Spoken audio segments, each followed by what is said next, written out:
오늘도 살아계신 하나님의 은혜가 여러분들의 삶 가운데 함께 하시기를 주님의 이름으로 간절히 축원합니다. 오늘은 대강절 말씀 기도의 넷째 날입니다. 오늘 우리에게 주시는 하나님의 말씀은 마태복음 9장 1절에서 8절까지 말씀입니다.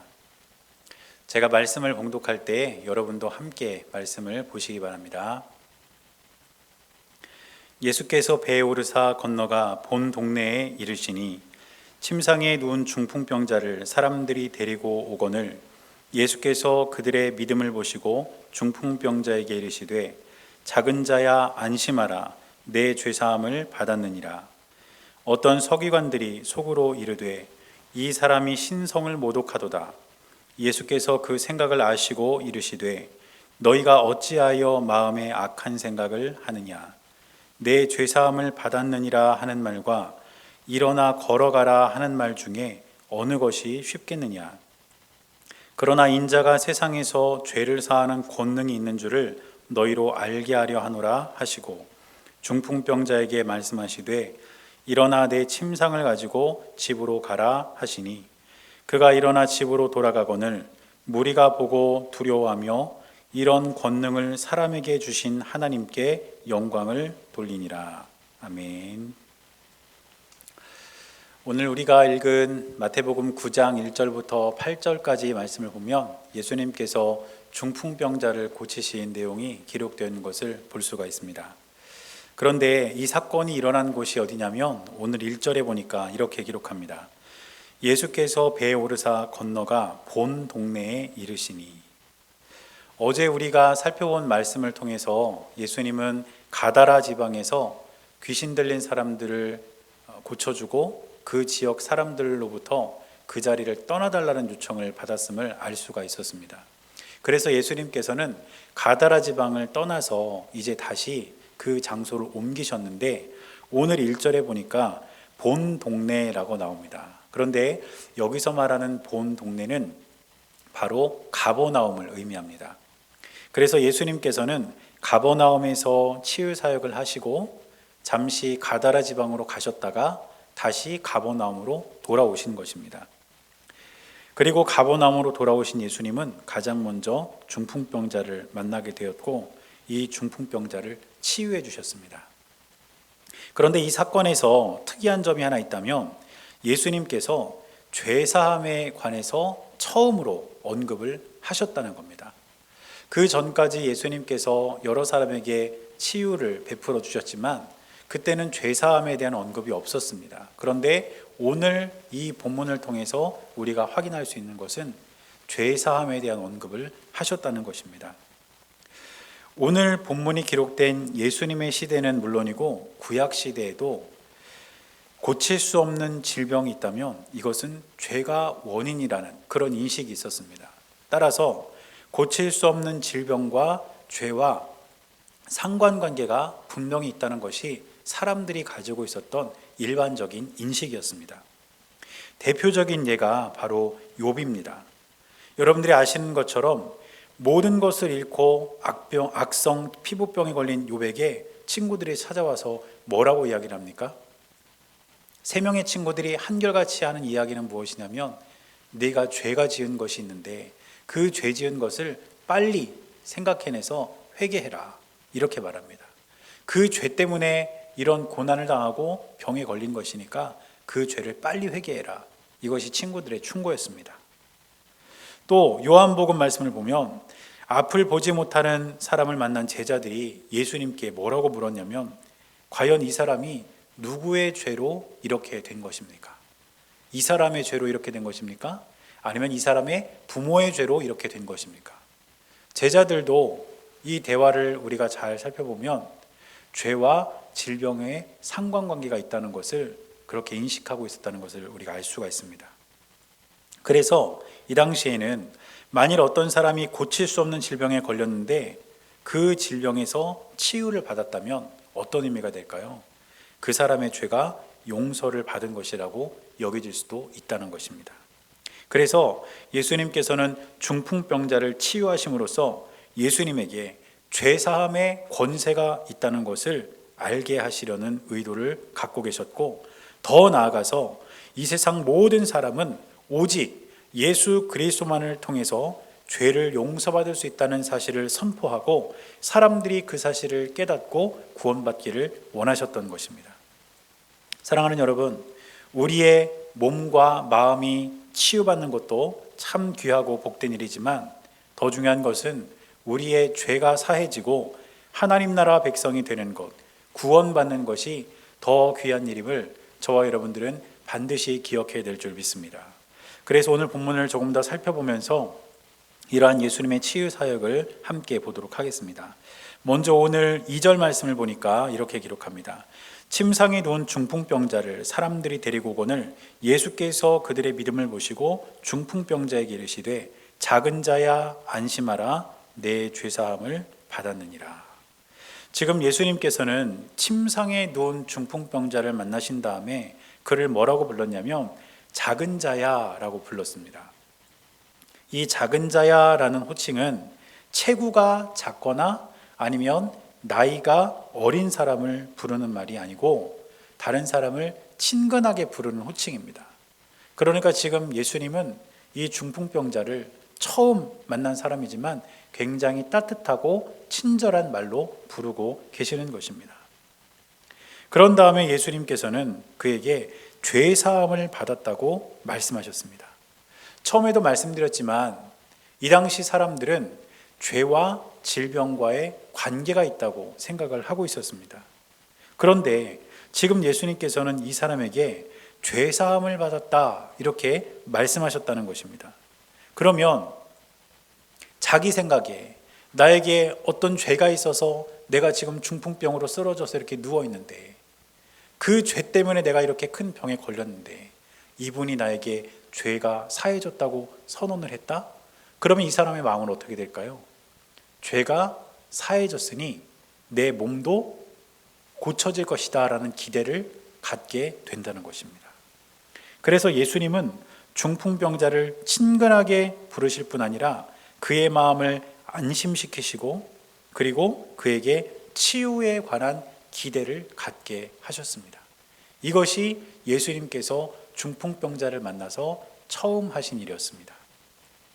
사랑하는 여러분, 그런데 이렇게 중풍병자에게 친근한 말로 부르시고 그에게 무엇인가를 기대하게 하셨던 예수님은 오늘도 저와 여러분들의 삶 가운데 찾아오셔서 친근하고 따뜻한 말로 저와 여러분들을 부르고 계시고 그 예수님으로 인해서 우리가 이 땅을 살아가며 무엇인가를 기대하게 하시고 우리에게 소망을 품게 하신다는 사실을 꼭 기억하시기를 바랍니다. 우리는 항상 기록된 말씀을 읽습니다. 그리고 그 말씀을 통해서 우리는 예수님의 뜻을 헤아릴 수 있고 예수님을 만나게 됩니다. 따라서 저와 여러분들은 우리의 일상 속에서 지금도 우리의 이름을 친히 부르시고 따뜻하게 우리에게 다가오시며 우리의 삶에 소망을 주시는 우리 주 예수님을 날마다 기억하며 주님과 함께 동행하는 귀한 삶이 여러분들의 삶 가운데 있게 되시기를 주님의 이름으로 간절히 축원합니다. 그런데 오늘 3절 말씀을 보면 또 이렇게 기록합니다.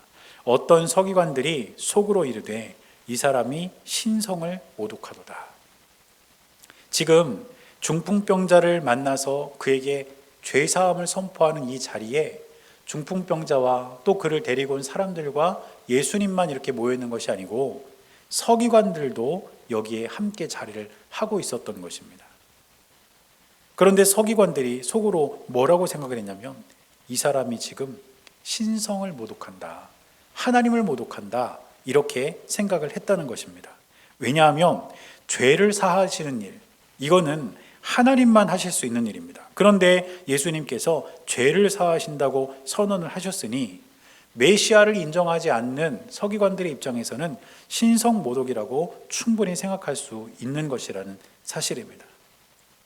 그런데 또 누가복음에 의하면 이 자리에는 서기관들만 있었던 것이 아니라 바리새인들도 있었고 율법 학자들도, 율법 교사들도 있었습니다.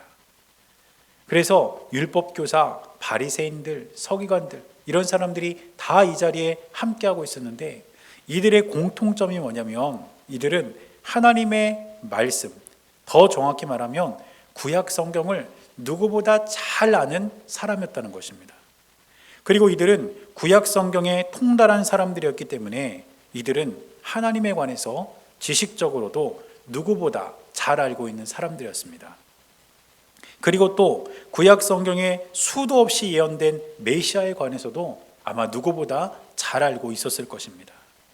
그런데 이렇게 하나님에 대해서, 메시아에 관해서 지식적으로 잘 알고 있는 이들은 어떤 치유도, 어떤 기적도, 어떤 은혜도 경험하지를 못했습니다.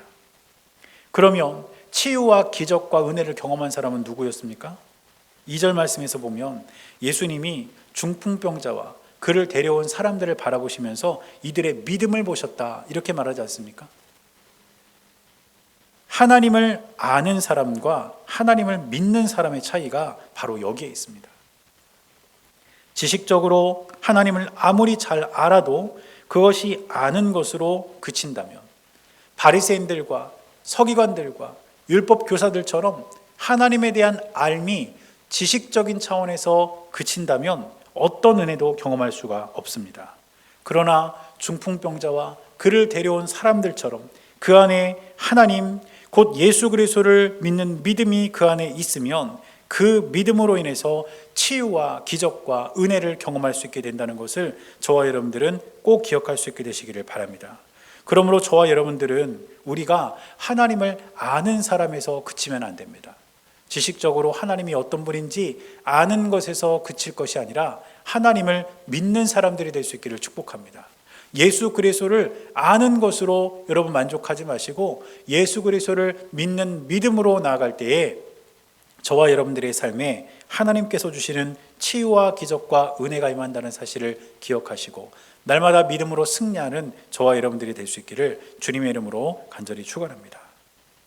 이렇게 예수님께서 이제 죄사함을 선포하신 후 서기관들의 생각을 꿰뚫어 보신 뒤에 이제 5절 말씀을 보면 이렇게 말씀하고 계십니다. 내 죄사함을 받았느니라 하는 말과 일어나 걸어가라 하는 말 중에 어느 것이 쉽겠느냐. 예수님께서 서기관들이 지금 악한 생각을 하는 것을 다 아시고 그들에게 물어보시는 거예요. 죄사함을 받으라, 이 말이 쉬우냐? 아니면 일어나 걸어가라, 이 말이 쉬우냐? 이렇게 물어봤다는 것이죠. 여러분, 둘 중에 어떤 말이 더 쉬울까요? 둘 다 어렵습니다. 둘 다 어렵죠. 그런데 사람의 입장에서 보면 둘 중에 뭐가 더 쉽냐면 죄사함을 받으라는 말이 더 쉽습니다. 왜냐하면 만일 누군가가 죄사함을 받으라라고 이야기를 했다면 이 말이 신성모독이 될 수는 있을지 모르지만 이 말을 증명할 수는 없습니다. 그러니까 말로 이야기를 하면 그냥 끝인 거예요. 증명이 안 되니까 그 사람이 정말 죄를 사했는지 사하지 못했는지 이게 증명이 안 되니까 그냥 말하면 끝나버리니까 오히려 이거는 쉽다는 것이죠. 그런데 일어나 걸어가라는 말은 어렵습니다. 왜냐하면 일어나 걸어가라 이렇게 선포했다는 것은 실제로 이 일이 일어나야만 하기 때문입니다. 그렇기 때문에 사실은 일어나 걸어가라 하는 말이 사람의 입장에서는 더 어려운 일이 된다는 것이죠. 그런데 예수님께서는 이어지는 6절을 보면 이렇게 말씀하십니다. 그러나 인자가 세상에서 죄를 사하는 권능이 있는 줄을 너희로 알게 하려 하노라 하시고 중풍병자에게 말씀하시되 일어나 내 침상을 가지고 집으로 가라 하시니. 예수님께서는 중풍병자의 치유를 통해서 예수님에게 죄사함의 권세가 있음을 알게 하시겠다고 그렇게 하시면서 중풍병자에게 일어나라고 명령을 하고 있습니다. 이게 무슨 말일까요? 지금 이 사람들은 죄와 질병이 서로 관련이 있다고 인식을 하고 있습니다. 그래서 만약에 예수님께서 고칠 수 없는 병을 고치신다면 그것은 무엇을 증명하는 것이 됩니까? 예수님께 죄사함의 능력이 있다는 것을 증명하는 일이 되는 것입니다. 그렇기 때문에 예수님께서는 이 중풍병자의 병을 고침으로써 예수님에게 죄사함의 권세가 있음을 다른 사람들에게 증명하고 그것을 확인시켜 줌으로써 예수 그리스도를 믿는 믿음으로 죄에서 해방받아 구원에 이르는 길을 지금 보이시기를 원하는 것입니다. 그렇기 때문에 이 사건의 강조점은 몸의 치유에 있는 것이 아니라 죄사함에 있습니다. 그런데 중풍병자는 죄사함의 중심에 있는 이 사건을 겪으면서 몸도 치유를 받았습니다. 즉 우선순위의 문제입니다. 우리가 몸이 치유받는 것을 먼저 원하는가? 아니면 몸의 치유보다 훨씬 더 중요한 죄사함의 문제에서 우리가 정말 죄 용서받는 것을 원하는가? 사랑하는 여러분, 우리가 몸과 마음의 질병을 치유받는 것이 참 중요하고 귀하지만 우리가 죄를 사함받고 하나님 나라 백성이 되는 것, 이것보다 더 귀한 것은 없다는 것을 꼭 기억하시기를 바랍니다. 그리고 우리가 죄를 용서받고 구원받은 하나님의 자녀가 되었다는 것을 기억하고 감사할 때에 우리의 삶에도 치유와 기적과 은혜가 일어난다는 것을 기억하시고 믿음을 가지고 하나님께 나아가는 저와 여러분들이 될 수 있기를 주님의 이름으로 간절히 축원합니다. 오늘 본문을 보면 이렇게 중풍병자를 치유하신 예수님에 대해서 기록을 하고 있고, 또 예수님은 그의 질병만 치료한 것이 아니라 이 사건을 통해 예수님에게 죄사함의 권세가 있음을, 그래서 예수님을 통해서만 구원받을 수 있음을 증명하기를 원하셨습니다. 그리고 오늘 이 중풍병자를 데려온 사람들이 있었습니다. 오늘 본문에서는 이 사람들이 누구인지 정확한 정보가 없지만 마가복음을 보면 중풍병자를 데려온 사람이 4사람이었다고 기록합니다. 그리고 우리는 종종 이 4사람을 중풍병자의 친구로 이해합니다. 그런데 가만히 보면 이 중풍병자를 예수님께 데려온 이 4사람에게는 어떤 기적도 어떤 일도 일어나지를 않았습니다. 그러나 이들의 믿음으로 인해, 이들의 행동으로 인해 중풍병자는 그 병을 치유받았을 뿐 아니라 구원의 확신을 갖게 되었습니다. 사랑하는 여러분, 오늘 우리가 이 시간 함께 기도하면서 우리가 이 중풍병자를 데려온 친구들과 같은 삶을 살게 해달라고 우리가 기도했으면 좋겠습니다. 나에게는 당장의 기적이 일어나지 않을 수 있지만 나를 통해서 누군가가 치유받을 수 있고 누군가가 구원의 확신을 받을 수 있고 나를 통해서 누군가가 하나님의 자녀가 될 수 있다면 그것만큼 귀하고 복된 일은 없는 것입니다. 그러므로 저와 여러분들이 다른 사람들의 치유의 통로, 축복의 통로, 구원받은 길을 제시할 수 있는 그 길을 제시하는 통로가 되는 귀하고 복된 은혜가 저와 여러분들 모두에게 있게 되시기를 주님의 이름으로 간절히 축원합니다. 기도하겠습니다.